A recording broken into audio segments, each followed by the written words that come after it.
Ryan Japan.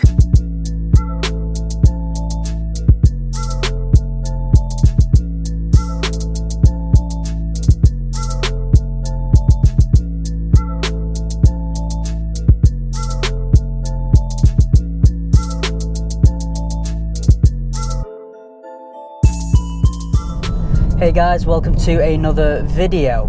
I appreciate it's been a while again, but over the next few weeks and months I will be pushing out more content. I am slightly less busy now. The weather's also better, so fingers crossed I can get my hands on some exotic cars, as well as the usual nonsense that I usually talk anyway. Recently I've been spending a lot of time in diesel cars. I've not really been driving my CLA 45 very much. Spent a lot of time in this diesel 1 series, and it's very easy to look down upon a diesel when it comes to actual driving experience and whether you're a car person or not. But you know what, in the real world they're actually rather good. So here are 5 reasons as to why you should actually buy a diesel over a petrol car. Reason number 1, let's start with the very biggest thing for me, the most noticeable to be fair. It's the difference in torque. Now, as a generalization, with a similar sized engine between petrol and diesel, the petrol is going to have more power, but the diesel engine is going to produce a lot more torque, and torque is the thing that you really feel just on like a day-to-day basis without too much effort. I suppose the easiest way to describe it, it's that low-end grunt you get when you put your foot down at low speed. A bit like that. I mean, this isn't a very powerful diesel at all. It is a 116D, so it's not going to go very far, but without having to rev the absolute nuts off it, which you would normally do in a petrol car to actually get anywhere, it just makes the car a lot more drivable on a day-to-day basis without actually realizing you're putting that much effort into it. And where it becomes quite fun is if let's say you're in a BMW 335D, 3-litre turbocharged diesel, fair amount of power but ridiculous amounts of torque, and when you're on the move, it's that huge amount of torque that kind of just fires you forward, which you just wouldn't get in a petrol car, especially a naturally aspirated one. From if you're doing 40-50 miles an hour and you were to put your foot down in a fairly hefty diesel like a 335D for example, there really isn't much that will beat you from, let's say, 40 to 70 miles an hour. Obviously once you start getting into the realms of illegal, that's when high powered petrol will pull away. But yeah, on a motorway you put your foot down in a nippy diesel and you're absolutely flying. This is an awful road. Reason number 2, no massive secret. On average and in general, depending on what diesel, what petrol, you're going to get better fuel economy. Now in this particular car, this is just a box standard 116D. On a motorway, realistically, obviously manufacturers claim all kinds of things, but can you actually achieve them? So in this, on a motorway, I'll get high 50s, 60s maybe if I'm driving extra sensibly. Around town again, 30 odd, high 30s, something like that, which it's a pleasant difference to the CLA 45. It's probably overall almost double, both city and motorway driving.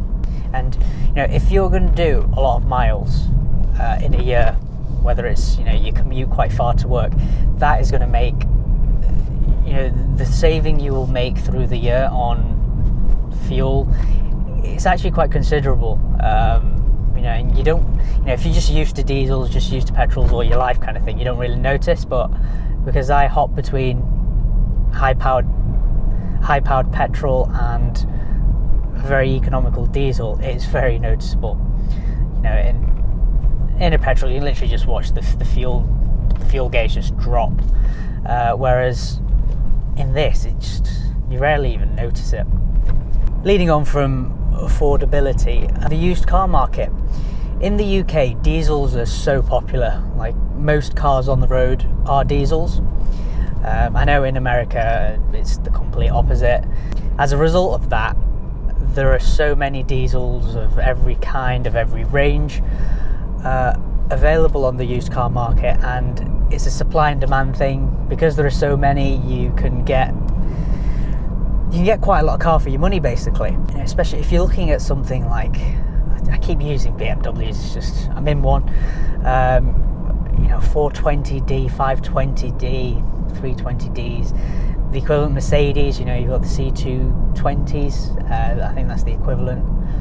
What else? The Audis as well. Because there are so many of them about, they're not, you don't need to get one that's several years old. Just even one that's 6 months or 12 months, you'll get a very good deal on them. And the bigger the car, if you're looking 5 Series up, 7 Series, you'll get an even bigger discount because they just don't hold their value at all. Not great if obviously you're buying brand new, but I wouldn't recommend that. For a car like that, just don't go brand new, because the moment you open the door, you've lost, depending on what it is, several £1,000s, which, unless you plan to keep the car for so many years, which nowadays we don't really do. Like, I wouldn't want to keep a car for more than 1 to 3 years. I'll just get bored. Because there are so many, diesels aren't uncool or anything anymore. It's almost impossible to tell them apart. If the diesel model versus the petrol equivalent. Generally the styling and everything's all the same.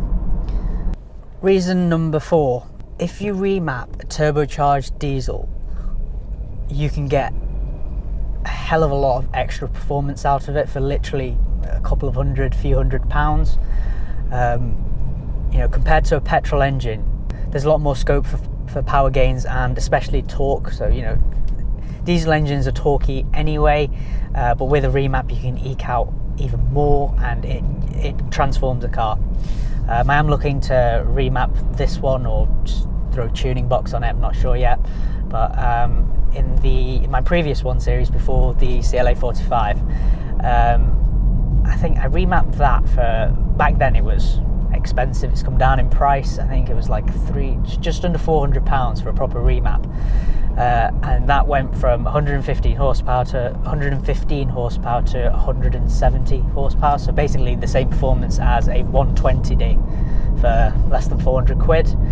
And the torque figure was actually higher than the 120D, which is mad, and honestly it was a night and day difference. And you'll find that across all turbocharged diesels. So if that was something that was putting you off, like the power isn't great from, if the standard level of power was putting you off a particular diesel car that you're looking at, just get it remapped. It's not that expensive. It won't, in terms of how much it will harm your car, not much at all. Because the thing with most diesels, they're not out of factory, they're not highly strung like a performance petrol. Like, they're already quite highly tuned anyway. So with a turbocharged diesel, there's so much scope for extra gains without any consequences. Real world, long term, I never had any. I had the remap on for over a year and it was completely fine.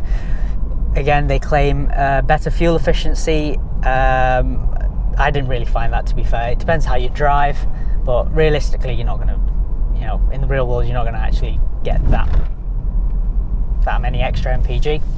Now, the 5th and final reason to buy a diesel car, if you've even made it this far in the video, I've left it last because you probably don't care too much. It's to do with the environment. Thought I'd put it in there. Now, there's a lot of controversy around diesels and just how environmentally friendly they are. As a generalization, when it comes to just CO2 emissions, in general, diesels are nicer to the environment than petrol engines. I think it's by about 20%. When it comes to nitrogen oxides, that's where they're not so nice. But yeah, I won't really go too far into that because chances are you don't really care. I don't really care too much myself, unfortunately. So there you have it, guys. That's 5 reasons to buy a diesel car. Yeah, the GoPro just stopped recording there for some reason I don't actually know, didn't tell me. But yeah, those are the 5 reasons to buy a diesel car, and I'll follow this up with 5 reasons not to buy a diesel because they're not all great. There's plenty of reasons not to. And as always, thanks for watching, guys.